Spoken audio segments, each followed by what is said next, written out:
Oh my god, I could have saved my healer in this +10 theater, and this is a lesson learned which did not happen again in this run. Let me show you the first +10 we did this season during the first week of Mythic Plus, so you can go from this to eventually this by walking you through the mindset of my mistakes and clutch plays that made the difference between us failing and timing the key, and why staying calm and analyzing situations will save your keys regardless of the spec you play. This is part of our educational videos focused on pushing dungeon keys, getting more score, and becoming a better player. Before we start the key, in terms of the gear that I had on my Windwalker, I was fairly average in my eye level. I think it was 644, 646 at the time, with no tier set bonus, even though I was wearing one tier set piece, very mediocre trinkets and weapons, so nothing to really speak of, and I was playing this talent build, essentially Shadow Pan, since I was just not comfortable yet with Conduit of the Celestials, which is something that you can also do, and we might have a video on Windwalker builds later on. As you start the pool in Theater of Pain, you'll want to skip the first 3 mobs, and as a monk you'll want to ring the first one and paralyze it, but since Marcelian is on his priest, he can Mind Soothe, which is much better, and then we can just skip past. If you don't have a Soothe, Druid or Hunter in your team, you'll want to keep your eye on the Bloodhorn so you can dispel the Enrage, which my Druid does, also using Incapacitate. Especially you need to pay attention if you use Incapacitate to skip, since you won't have it for the first tantrum. That's something that your party needs to know. Other than that, you'll want to be on the Accursed boss, which essentially has casts all throughout this fight that are particularly difficult for your healer to keep healing over the course of this encounter. And you'll need to do a lot of kicks. If you have to kick like I did, you can quickly go through the poison instead of risking getting hit by the circles. Spread out normally with these circles so you don't overlap with your team, and you will 100% want to use a defensive on the upcoming Mighty Smash right now. Luckily, Marcelian knows it's coming, so he'll prepare us by keeping us topped, but since I'm not going to use a defensive and nobody else will, most likely you'll see our HP dip really hard right now. There you go. I think the Evoker did use a defensive, but it will come in later on into the fight where defensives are very important. Now, the Evoker is almost going to die for staying into the circles, and it's going to suck really hard for us leading on, and I'll tell you what I do to make up for it. There you go. No defensive pressed, Feral died. I also was close to dying as well. Luckily, I was tanky enough as a monk. I really want to res that Feral Druid, so I'm going to go really close and use my cable since we don't have a CR, and then just go back on the boss. I debated trying to res the Evoker as well, but we just not sure that we can afford it, plus it's an 8-minute cooldown on the cables for the next run. Now it's going to be very tricky since we're 2 DPS, one of them down, and we need to make sure that all of these 3 bosses die since they're all still up and alive. A couple of things you can keep using as a Windwalker Monk, especially if you don't have defensives, is your Vivify procs that are instant, which you see me use here as well. Of course, always be on top of your potion and make sure that you use your potion as a whole in your defensive kit if you just don't have enough cooldowns to save you from getting damaged by a particular mechanic. A Mighty Smash is coming in right now and you'll see it dip us again, but luckily Marcelian has all of this covered. It's most likely easier to heal 4 people instead of 5, so keeping us alive might be a little bit easier, ironically, now that the devastation has died, but these bosses will die a little bit slower, so this is a tough fight. It's almost over, the bosses are dead, but there is time lost here. Now, I'm not going to talk about routes and which section are you going to approach as a Theater of Pain. Usually every tank has a different version of this, and depending on when you want your Bloodlust or where you want your Bloodlust, which obviously didn't happen here either, you might want to approach a different section altogether. This Devastation Evoker, although a decent player, was a pug, so we couldn't really directly communicate with him, and we ended up fighting this fight without an actual Bloodlust, which was more difficult than it should have been. And we're going to be going into the Duel section here, and normally you want to pull these 3 with the mini boss. There's a lot of dodging that you want to do as a Windwalker, and you'll want to kind of keep your eye open on the Arbalest, since that would be the ranged one that will not move as your entire party moves as well. But since you have a lot of cleave, you'll probably pump everything into the mini boss. Always remember that as a Windwalker, you can pretty much handle the entire affix on your own whenever the orbs spawn with Ring of Peace and Stun, but that also means that you will not be able to use these to stop other mechanics coming into the pack, which are usually casts or moving mobs otherwise. The whirlwind that the mini boss casts is very fast. You never really want to risk holding off by moving out. So if you're in a mid-channel of Fists of Fury, or you're playing Crackling Jade Lightning, or you're playing Conduit, go out, risk losing the damage from your channeled ability and not get hit by the whirlwind, since it's most likely a one-shot no matter what key level you do. Now, as we're going into this next pack, one thing you need to be aware of is that these Arbalists will shoot consistently at one target, and if they all shoot at the same time and focus the same person, that person is gonna get one shot.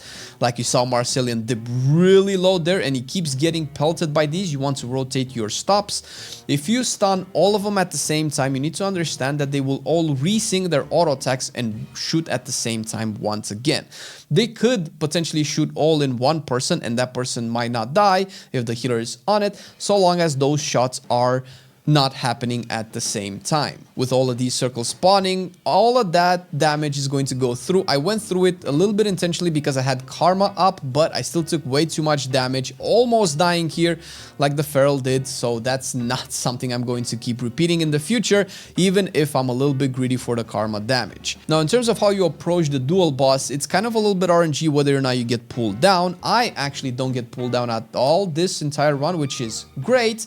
We'll probably have other videos on what to do when you get pulled down, but it all comes down to communicating with your party, and whoever has cooldowns ready for once they get back up should be the person to win the duel, so you can use the buff, or in this case the debuff as well, properly on the party to have as much damage on this boss as possible, since although it's cool to get the win in the duel area and be the big Chad, it's better to actually time the key and not grief or troll your members.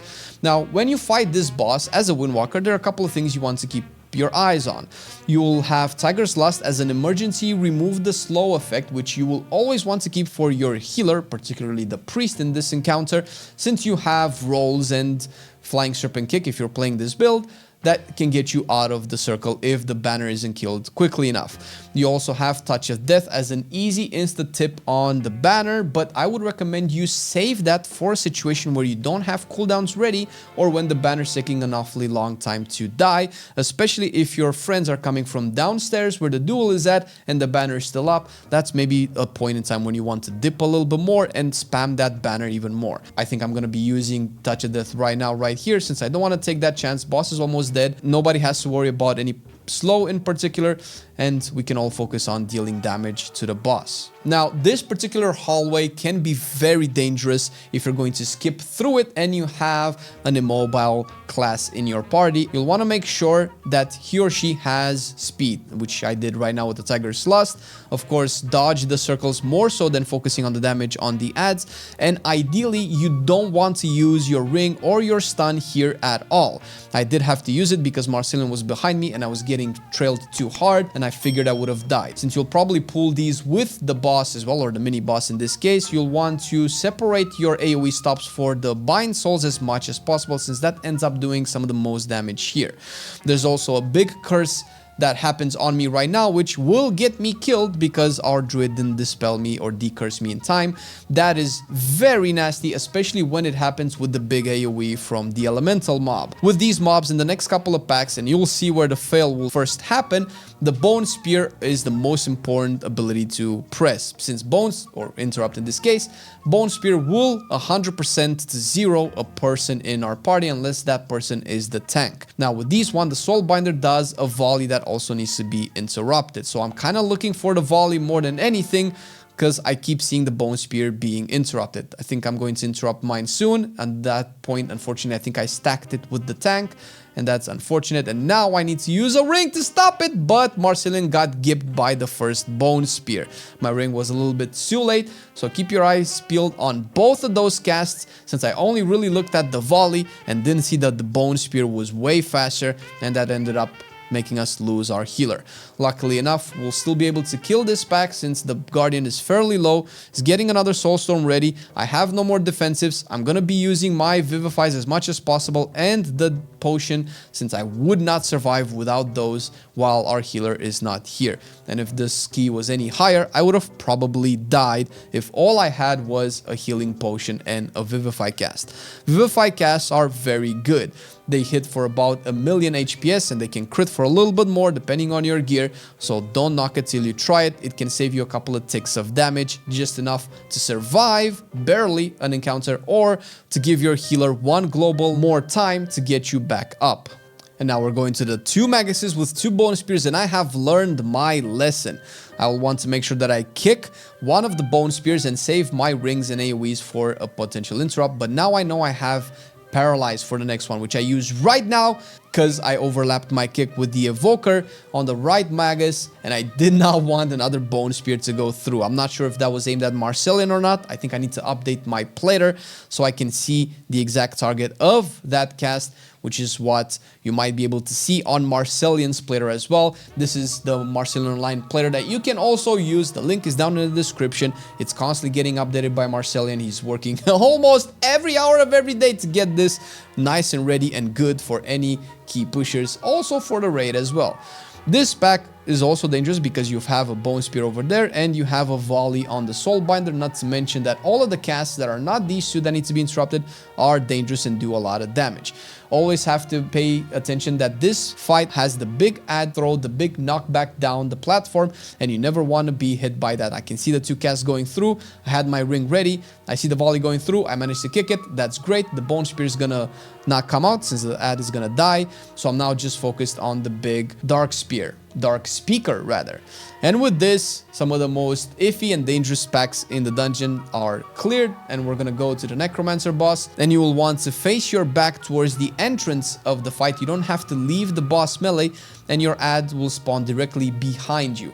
Now, I didn't know that this early into the season, so I just went and dealt with the ads. Of course, you have your leg sweep to stun the ads, you have your ring in case you haven't used it for the affix like I did earlier, and save at least like 1 AoE ability to kill these ads. Although as a Windwalker, you're probably always gonna have an AoE ability ready.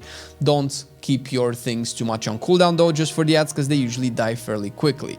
Now, when it comes to these orbs, you never want to get hit by. The only time I stayed on the boss intentionally is when I have Fists of Fury channeling and I kind of move around the boss, but other times I just walk back and walk back in so that I can just keep on the fight easier instead of having to spread around and risk putting this particular circle on other players of the party. This is why going back and back in is the best way to deal with these orbs if you are a melee player. Now, there are a lot of things that I can tell you about how to deal with this as a Windwalker, but it depends on exactly how your tanks will pull the next couple of packs. The most important interrupt that you want to make sure 100% doesn't go through is the Withering Discharge, I believe it's called, from the Sludge Spewers, which you see that I immediately target one because I want to be there as soon as it casts. I want to get my kick out of the way so I can do my damage since I have Fists of Fury and other channeled abilities. There you go, that's the one. The Evoker kicked it, so I'm going to save mine, maybe look for the other Sludge, and looks like I might not need it after all. And keep in mind that after this pack, normally you might just go directly to the boss, so if there's a reason for you to hold cooldowns, maybe you want to hold cooldown, since most groups nowadays just pull the next pack into the boss directly, which I won't have cooldowns for. That's my bad, but in recent dungeons I usually end up aligning these cooldowns together since this is also a bloodlust phase. Probably the first bloodlust of this dungeon, maybe. This fight is probably the easiest in the whole dungeon if you manage to get the dance right. And by the dance, I mean right now, whenever the hooks spawn, always try to face the hooks, as you need to dodge the circle, the ads, and interrupt casts like you see right there. You want to always be able to align yourself with the hooks so that they don't catch you and pull you into the bad. That is the easiest way to make sure that you always are safe and don't take any extra damage or potentially get killed. Don't worry too much about the ads that spawn. You will naturally just cleave them down as they just jump on the boss, and if the healer and range DPS can relatively stay in melee range, the ads will die very quick and get cleaved very fast. You can even use stuns and CCs whenever you see your healer too low to survive, and this is mostly a tank movement mechanic where the tank consistently keeps the boss in a situation where you don't have to stay in the puddle to dodge the hooks. As you can see, since I see the hooks coming, I can reposition ahead of time to make sure that I don't get nabbed, which is something that probably most people have troubles with whenever they do this boss for the first time.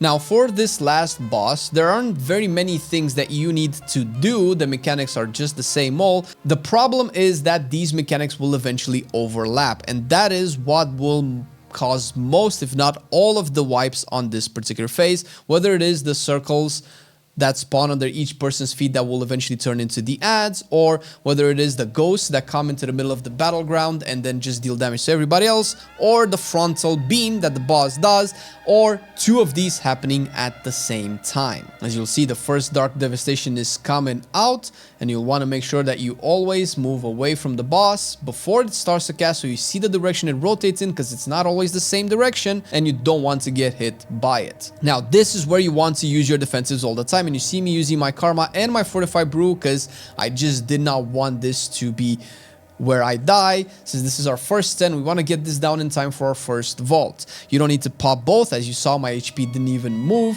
but you want to have a defensive for each Manifest Death as much as possible. And of course, I didn't mention it before, but every ad phase, you can use your ring or your stuns or your kicks or all of the above to make sure that they're crowd controlled properly.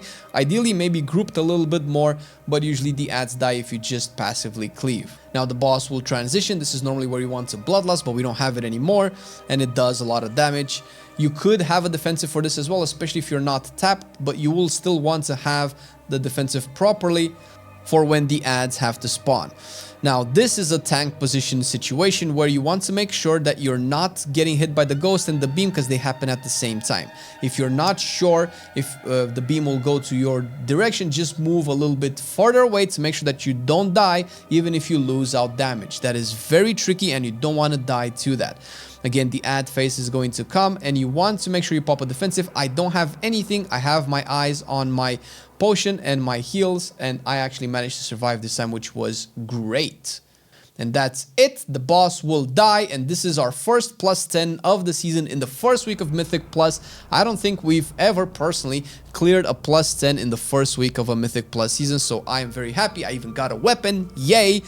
Hope this was educational for you, and we'll see you in the next one. But make sure before you go, you also see Marcelian's cover of this particular video from his point of view right here.